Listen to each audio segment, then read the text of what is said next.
I can't even imagine what the suicide and homicide and just the rates of depression, and accidental deaths due to overdose are going to look like in the future.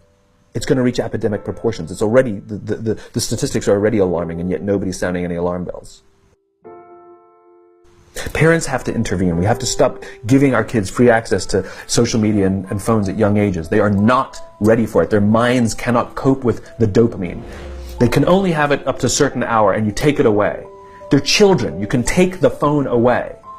We've got to intervene as parents. But as companies, we now have to deal with the influx of kids that are coming into our companies with addiction.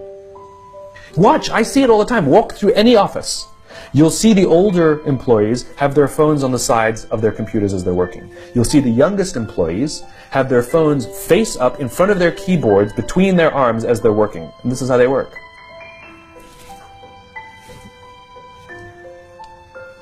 And the science is alarming. They did experiments on mice where they did the multitasking. They put flashing lights to mimic going from the computer to the cell phone, the computer to the cell phone to the TV. The mice that were exposed to the changing lights, it took them 3 times longer to solve a maze than the mice that weren't, and the damage was permanent. There is a subconscious reaction to these devices when we use them, okay?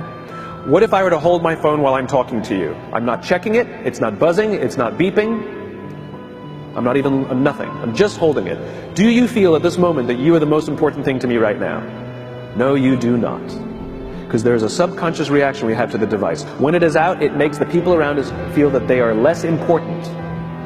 So when we're walking down the halls in our offices and somebody says, hey boss, can I ask you a question? You go, sure, what's on your mind? We've just told them they're not that important. Or we can go, sure, what's on your mind? And if you don't have a pocket, find a shelf, put it on the shelf, come back and say, sure, what's on your mind? When we show up to a meeting, or a lunch, or a dinner, with our colleagues, our clients, or our friends, or our families, and we put the phone on the table, we have announced to everyone in the room that they are not that important to us. And by the way, putting the phone upside down is not more polite. My favorite one is in the meeting or at a lunch with someone that the phone will ring and the caller ID will pop up and they will go, I'm not going to get it. Oh, so magnanimous! Oh, lucky to eat with you today. Or they could just put the damn thing away.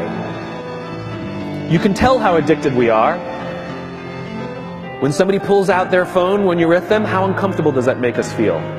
You're walking down the street with someone, they pull their phone out. We feel stupid, so what do? We pull our phones out.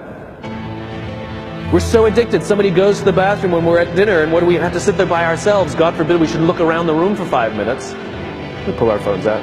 Meetings, awful. What do we do when a meeting happens, right? Everybody's sitting waiting for the meeting to start. Bob's running a few minutes late. Bob's here? Okay, start the meeting. Do you know when relationships are built? All that in between time.